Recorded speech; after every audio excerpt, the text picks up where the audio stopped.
یہ 1957 کا سال تھا جب کراچی میں خطرناک فلو کی وبا پھیلی۔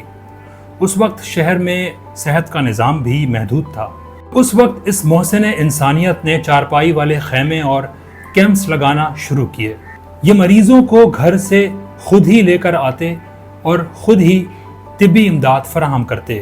کراچی سے تعلق رکھنے والا یہ مسیحا اپنے اخلاق اور کردار کی وجہ سے لوگوں کے دلوں میں آہستہ آہستہ گھر کرنا شروع کر گیا، اور اس بات کا اندازہ اس واقعے سے لگایا جا سکتا ہے جو 70 کی دہائی میں پیش آیا، جب جوان سال لڑکی کی میت کی گاڑی کو ڈاکوؤں نے سانگھڑ میں روک لیا، اور اس لڑکی کی ضعیف والدہ نے ان ڈاکوؤں کو جب حقیقت بیان کی تو ڈاکو فوراً میت کی گاڑی کے ڈرائیور کے پاس پہنچے اور اس ڈرائیور کو سر سے پیر تک دیکھا اور ان کا ہاتھ چوما۔ ڈاکوؤں نے کہا کہ ہم مر جائیں گے لیکن ہمارے والدین ہماری قبر پر مٹی ڈالنے نہیں آئیں گے، لیکن ہمیں یقین ہے کہ تم ضرور آؤ گے۔ ڈاکوؤں نے ان بزرگ سے بس یہ بات بولی اور 100 روپے کا چندہ دے کر اس گاڑی کو عزت کے ساتھ رخصت کر دیا۔ اس گاڑی کو چلانے والے ڈرائیور اور کوئی نہیں بلکہ محسن انسانیت اور انسانیت کے مسیحا عبدالستار ایدھی تھے۔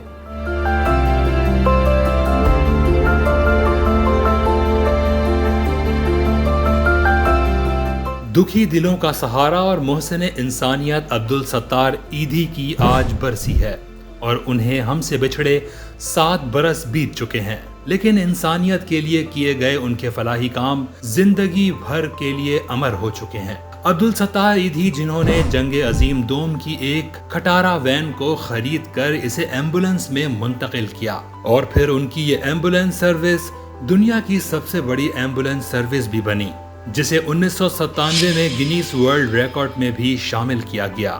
عبدالستار ایدھی 29 فروری 1928 کو بھارت کی ریاست گجرات میں پیدا ہوئے۔ ان کا تعلق بانٹوا میمن کمیونٹی سے تھا، جو قیام پاکستان کے بعد ہجرت کر کے پاکستان آئے تھے۔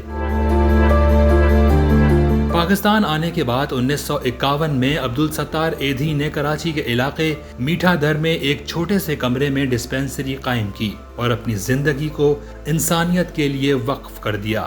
میمن والنٹیئر کور کے نام سے بنائی گئی اس ڈسپینسری کا نام بعد میں تبدیل کر کے مدینہ والنٹیئر رکھا گیا، اور پھر بعد میں بدل کر ایدھی فاؤنڈیشن بن گیا۔ عبدالستار ایدھی نے 1952 میں ایک زچگی سینٹر اور 1954 میں نرسوں کی تربیت کے لیے ایک انسٹیٹیوٹ بھی قائم کیا، اور 1966 میں اپنے نرسنگ ہوم کی ایک نرس بلقیس ایدھی سے شادی کی۔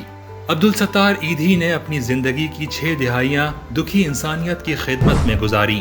اسپتال اور ایمبولنس خدمات کے علاوہ کلینک، زچگی گھر، پاگل خانے، معذوروں کے لیے گھر، بلڈ بینک، یتیم خانے، لاوارث بچوں کو گود لینے کے مراکز، پناہ گاہیں اور اسکول کھولے۔ ایدھی فاؤنڈیشن پاکستان کے علاوہ دنیا کے دیگر کئی ممالک میں بھی دکھی انسانیت کی خدمات سر انجام دے رہی ہے۔ ایدھی فاؤنڈیشن کا سپر ہائی وے پر ایک بڑا سینٹر موجود ہے، جہاں ٹی بی کے مریضوں کو بھی رکھا جاتا ہے۔ عبدالستار ایدھی نے اسی مقام پر اپنی زندگی میں ہی اپنی اور اپنی اہلیہ کے لیے قبریں بنوائیں، اور پھر اسی مقام پر ہی عبدالستار ایدھی کی تدفین کی گئی۔ کہا جاتا ہے کہ عبدالستار ایدھی دنیا کی امیر ترین شخصیات میں سے ایک تھے۔ رپورٹس کے مطابق انہوں نے 2400 کے قریب ایمبولنسز، 3 ایئر ایمبولنس، 300 ایدھی سینٹرز، 8 اسپتال خدمت خلق کے لیے وقف کر دی تھی۔ اپنی ساری زندگی، اپنا سکون، اپنا آرام، اپنے اہل و عیال، سب کچھ خدمت خلق کے لیے قربان کر دیے۔ ٹائمز آف کراچی سے جڑے رہنے کے لیے ہمارا چینل سبسکرائب کریں۔ ہماری ویڈیوز کو سب سے پہلے دیکھنے اور باخبر رہنے کے لیے بیل آئیکن پر کلک کرنا نہ بھولیں۔ اور دنیا سے رخصت ہوتے وقت بھی اپنی آنکھیں انسانیت کی خدمت پر نچھاور کر دیں، اور اسی طرح انہوں نے اپنی آنکھیں عطیہ کر کے مرنے کے بعد بھی دکھی انسانیت کی خدمت کی۔